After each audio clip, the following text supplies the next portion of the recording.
dakilang pangalan. Salamat po, Panginoon, sa pagkakataong ito. Hallelujah. Thank you, Jesus. Purihin ka. Hallelujah. Magandang hapon po sa inyong lahat sa Mighty Warriors Christian Fellowship, mga kapatiran, at ganoon din po sa Doha, QICM, at sa mga dati ko pong Kaalsad Group. Magandang hapon po. Ito po ay advance na pagtuturo para bukas.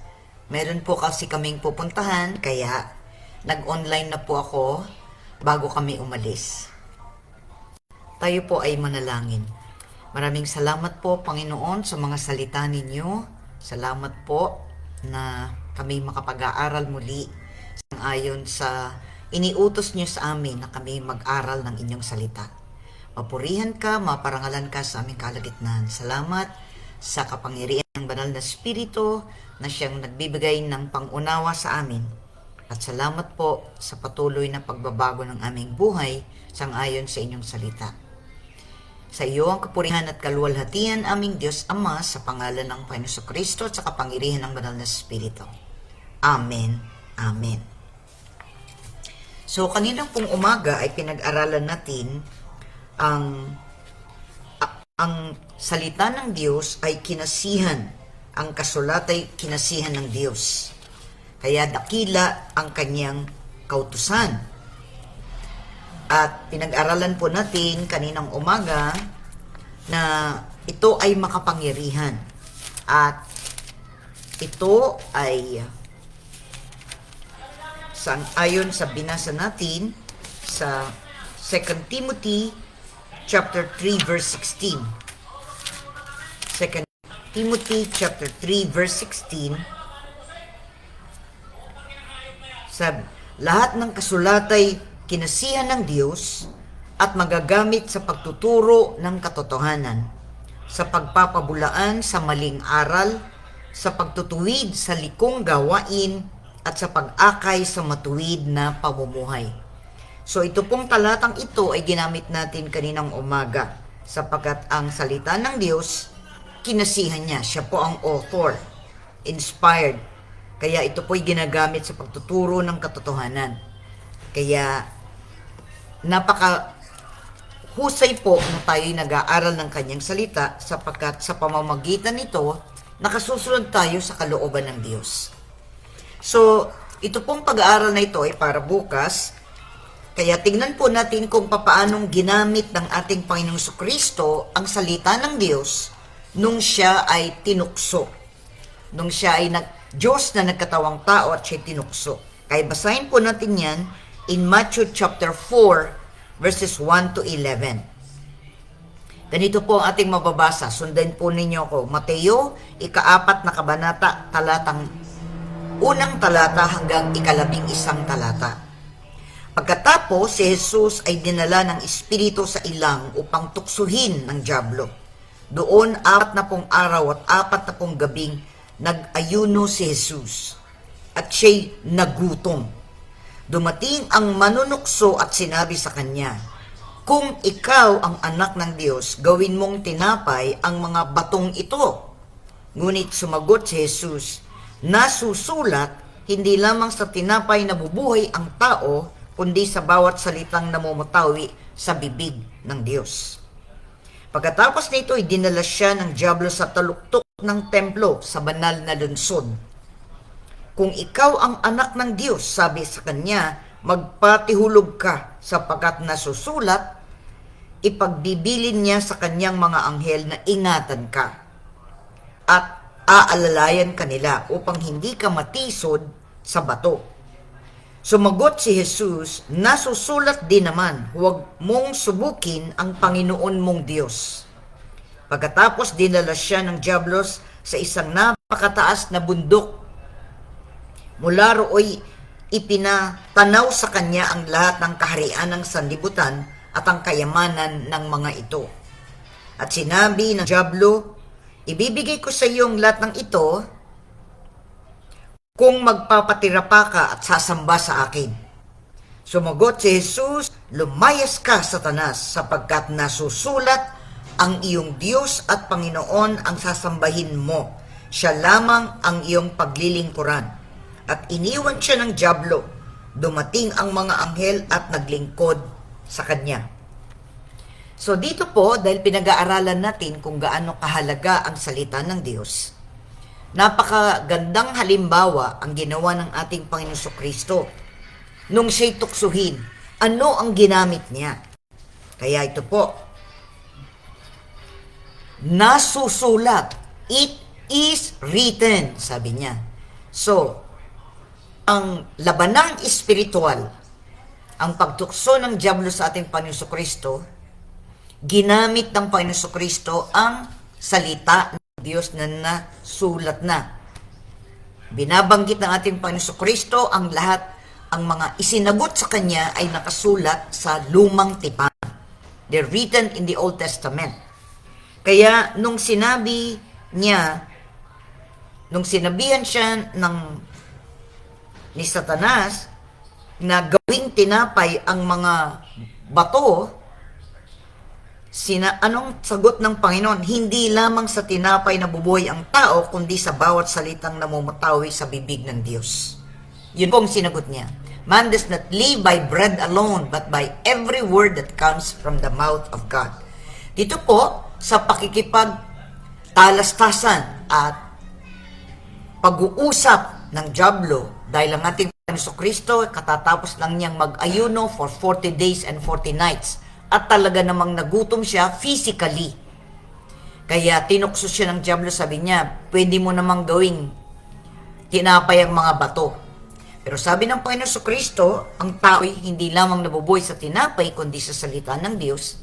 Nang ibig niyang sabihin, hindi lamang ang katawan ay kumain, sapagkat ang tao nga naman talagang kumakain.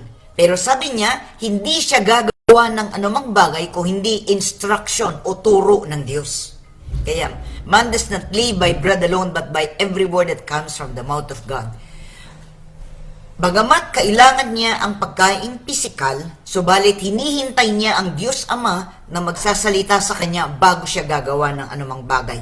Kaya hindi niya pakikinggan ang dyablo sa kanyang panunukso sa kanya, kayang-kaya naman niyang gawin ang bato maging tinapay. Pero bakit ba niya gagawin yon? He does not follow the enemy's word. He follows God's word.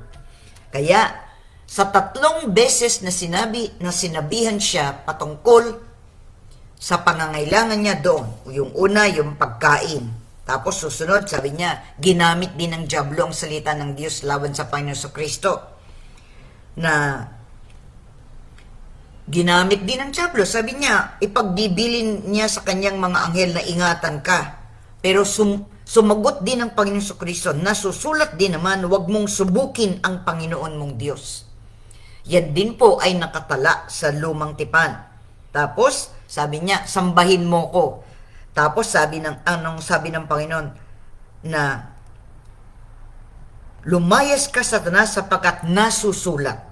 Ang iyong Diyos at Panginoon ang sasambahin mo, siya lamang ang iyong paglilingkuran. So, sa lahat po ng kanilang pag-uusap na ganon, ang ating pong Panginoon Kristo hindi nagkasala laban sa Diyos at hindi niya sinunod ang mga sinasabi ng dyablo. At ang kanyang ginamit ay ang salita ng Diyos. It is written, nasusulat. Yun po. Kaya, nung patungkol sa alok niya na sambahin siya, anong sabi ng Panginoon? Lumayas ka. Leave me, sabi niya. Lumayas ka, di ba? Yun pong sinagot niya doon sa verse 10. Lumayas ka, Satanas, sapagkat nasusulat. Tinaboy na niya. Lumayas ka, sinabi niya. So, makikita natin na ang salita ng Diyos ang ipinanlaban ng ating Panginoon Kristo. Kung ganon, kung ating Panginoon Kristo, ginawa niya yun, ganon din tayo bilang mananampalataya. Sapagkat makapangyarihan ng salita ng Diyos, ito ang ating magagamit laban sa tukso dito sa mundong ito. Kaya nga po, tayong mga mananampalataya ay nag-aaral ng salita ng Diyos sapagat ang salita ng Diyos din ang isasagot natin kapag tayo ay sinusubukan. Kahit na ano pong pagsubok yan, ang salita pa rin ng Diyos ang gagamitin natin laban sa ating kalabang dyablo na siyang tumutukso sa atin para magkasala tayo laban sa Diyos. Kaya po, makikita natin ang salita ng Diyos ay makapangyarihan at magagamit natin laban sa tukso. Yan po ang ating yung summary po ng Matthew chapter 4 verses 1 to 11. Tapos kung babasahin po natin ang Mark chapter 7 verses 6 and 9, basahin po natin. Follow me po. Mark chapter 7 verses 6 and 9. Sa Tagalog po, Marcos chapter 7, ikapitong kabanata, talatang 6 hanggang 9. Ito po ang mababasa natin. Sinagot sila ni Jesus. Tama ang hula ni Isaias tungkol sa inyo.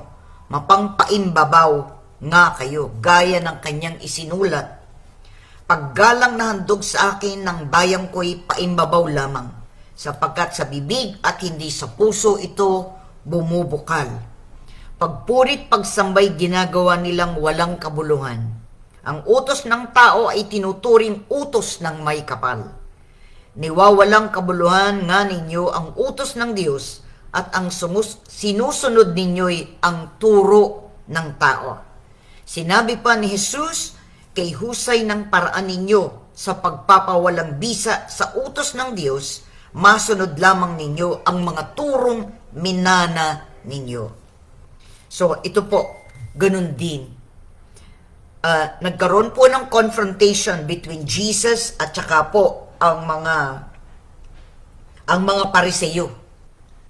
Ang mga Pariseyo po, sila ang nakakaalam ng salita ng Diyos. Kaya nga, they were rebuked, ika nga. Sinabi ng ating Panginoon Kristo, pinawawalang kabuluhan ninyo ang salita ng Diyos. Gumagawa kayo ng inyong sariling turo para sa ganon, meron kayong dahilan para gawin ng mga taong ginagawa ninyo. Kaya po, kailangan nating irespeto ang salita ng Diyos. Nawawala ng kabuluhan ito kapag dinadagdagan natin o binabawasan natin. Sinasabi po ng salita ng Panginoon, kung ano ang sinabi niya, yun ang ating susundin.